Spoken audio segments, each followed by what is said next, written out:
দিনাজপুরের হিলি স্থলবন্দরে ভারত থেকে আমদানিকৃত হাজার হাজার বস্তা চাল গুদামে মজুত থাকার তথ্য পাওয়া গেছে।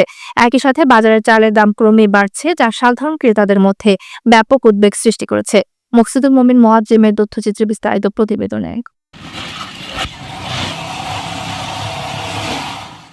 দিনাজপুরের হিলি বন্দরে বিভিন্ন গুদামে মজুত রয়েছে ভারত থেকে আমদানিকৃত হাজার হাজার বস্তা চাল।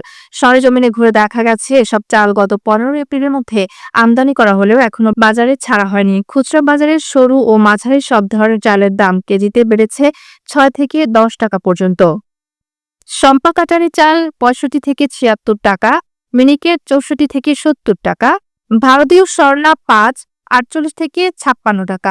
খুচরা চাল ব্যবসায়ীরা বলছেন ধানের দাম বেড়ে যাওয়ায় চালের দামও বেড়েছে। বর্তমান চালের বাজার তুলনামূলক বেশি, কেজিকে 4-5 টাকা 6 টাকা কোনো চালে বেশি। কোনো মিলার বর্তমান কম দামে মাল দিচ্ছে না, ধানের বাজার বেশি এটা বলতেছে। তো আসলে কেন বাড়লো, কি কারণে বাড়লো? নতুন ধান ওঠার পর থেকেই বাজারটা কম ছিল, তারপরে হঠাৎ ঈদের পর থেকে বাজারটা বেশি।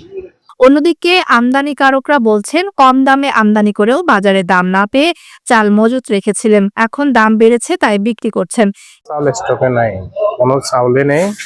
যেগুলো আছে এগুলো বিক্রি, এগুলো অনেক আগের আমাদের কস্টিং আছে, এগুলো ভাই আপনার 45 টাকা, এগুলো এখন কম রেটে বিক্রি করতে হচ্ছে।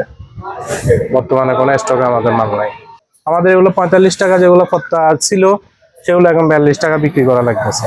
এর আগে সন্ধ্যা চাহিদা ছিল না, আর যে আমাদের মাল আছে মানে আমরা ডেলিভারি দিচ্ছি, আর এই রোডের কারণে মানে মাল বেচতে পারছি করে রাখতেই তো মাল তো আমরা বেচতেছি। মানে আমাদের এই গুদামে ছিল সম্পা, আর ওই গুদামে না সরি এই গুদামে আছে হলো সন্ধ্যা 5, আর আরেকটা গুদামে ছিল আমাদের সম্পা কাটারি, ওটার মাল শেয়ার, ওটা একটা মালও নেই। আর এই গুদামে এই যে সন্ধ্যা তো ইদানিং চাহিদা হলো নবীপুর হাজি। এ বিষয়ে হাকিমপুর উপজেলা খাদ্য নিয়ন্ত্রক কর্মকর্তা সোহেল আহমেদ জানান, নিয়ম অনুযায়ী কেউ 30 দিনের বেশি চাল মজুত রাখতে পারে না। এ ধরনের অনিয়মের বিরুদ্ধে তদন্ত অভিযান চালানো হবে। উপজেলা নির্বাহী অফিসার অমিত রায় বলেন, বিষয়টি গুরুত্ব সহকারে দেখা হচ্ছে, গুদামে অভিযান পরিচালনা করা হবে।